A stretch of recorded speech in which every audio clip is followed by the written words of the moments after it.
Welcome to episode 3 of Crazy You, and in this video we're going to take your comments and suggestions for a devilish antagonist and weave them into the world of the story.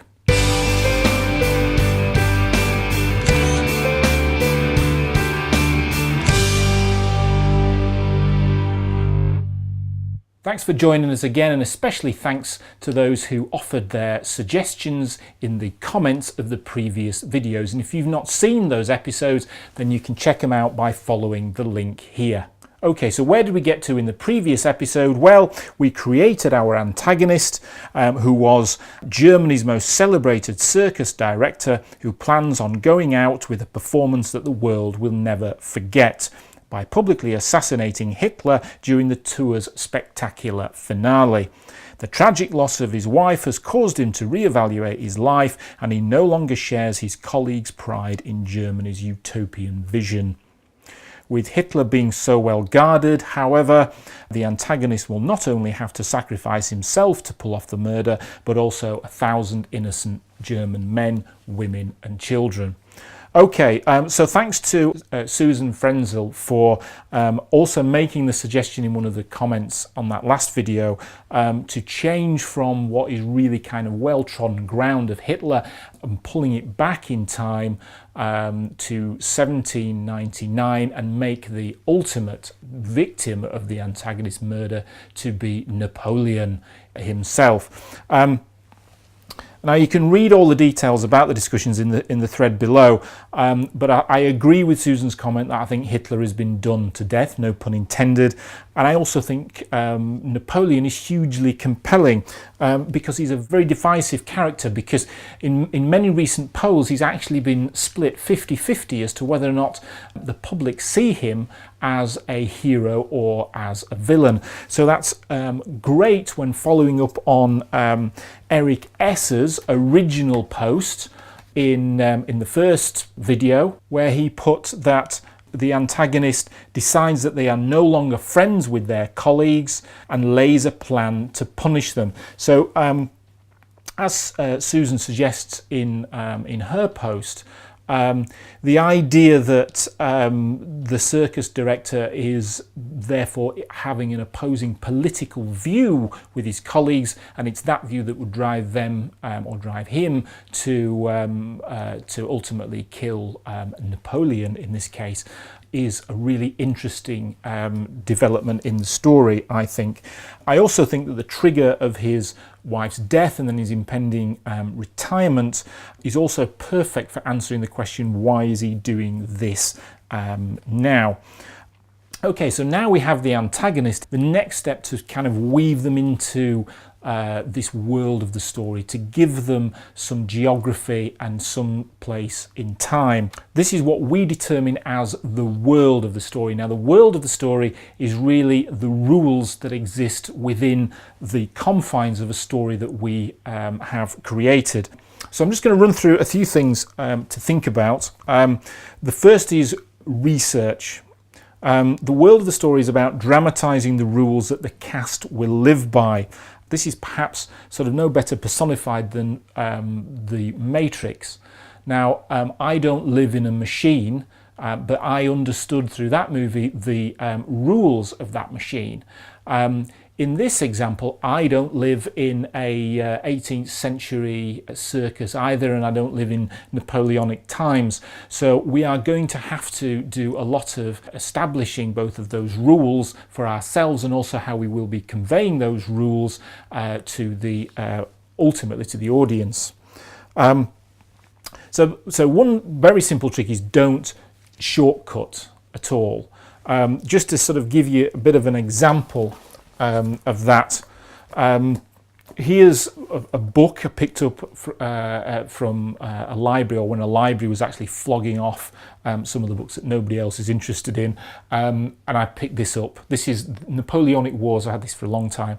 Napoleonic Wars 1796 to 1814. If you don't know, 1814 was the year that Napoleon abdicated and was exiled to Elba.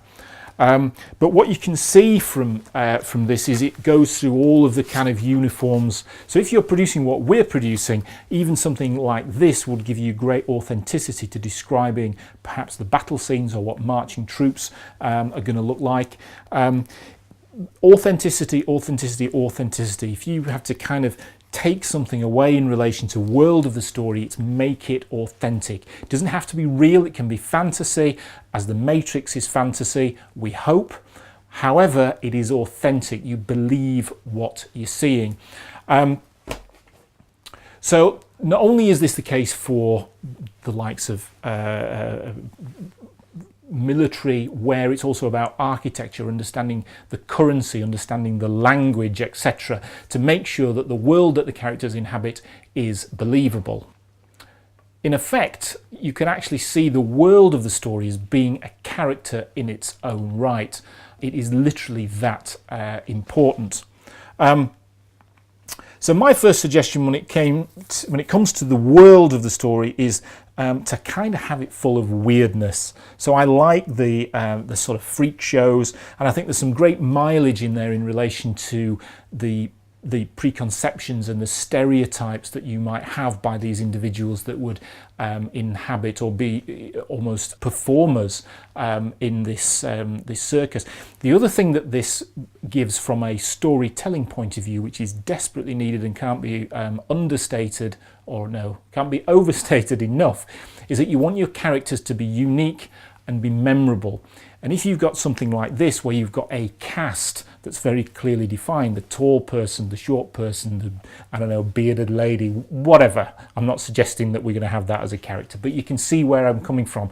It makes the job as a writer to get that character across to the reader and across to the viewer as easy as possible.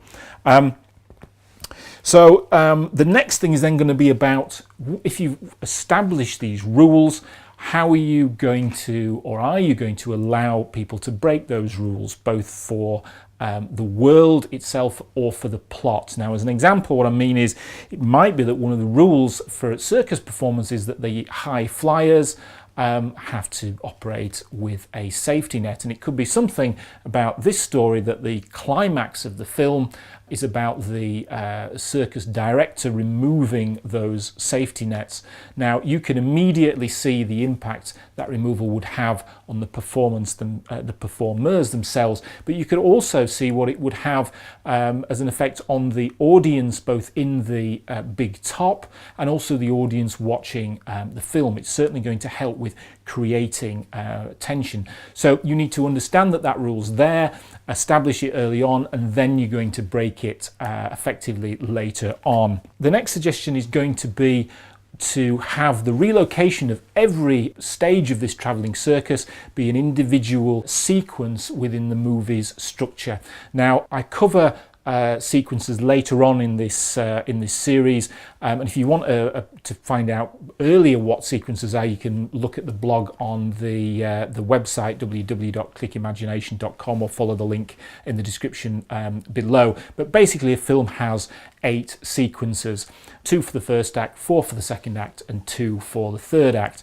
And what I'm proposing in here is to try and confine one circus move to each one of these 15-minute sequences, so it's a story in its own right. Okay, so the next bit you might think is, let's get into developing the hero, but actually it's not. The next stage is to develop the mentor. Now, the mentor is hugely important because it's their job to not only uncover the antagonist's dastardly plan, but it's their job to then recruit the hero and train them in the rules they will need to take on the antagonist in the second and third act. So the next thing we need to do really is to flesh out the story a little bit more. And fill in some of the blanks that at the moment are kind of a bit vague. So, for example, what genre is the movie that we're talking about? What certificate, what audience certificate are we talking about? Are we seeing this as a 12? Are we seeing this as an 18? My suggestion, this is my thought, is that I kind of love the freak element of this. Sorry, I just do. And I kind of see this as being horror, a thriller stroke horror crossover, more thriller than horror. David Fincher versus Tim Burton look for this film, but that's my view. You can disagree and stick something in the comment section below and pick it as, you know, romantic comedy or, oh God, or I don't know, coming of age teen movie. No, don't do that. Okay, so the big tip at the end. This week it's all about productivity. And having 3 things on go at any one time. There should be one thing out in the industry and being considered or being produced if you're lucky enough. There should be another project that is in the pipeline of developed, and by that I mean substantially developed. And then thirdly, you should have a project that is marinating in a drawer somewhere. Now, what this does is create your very own production line and helps you to focus in relation to keeping stories moving forward instead of focusing all your time on just one thing and then when it's out to industry, waiting and wondering whether the industry is actually going to take it up and be interested in it. You can be immediately working on a project that's coming in behind. It also helps to take your mind off those projects that are out in the industry as well. Okay, that's it. Thanks for watching. For more free stuff and support for writers, please visit www.clickimagination.com. Show your support by liking and subscribing to this video. As we say, the next video is going to be out on The Mentor, so stay tuned for that.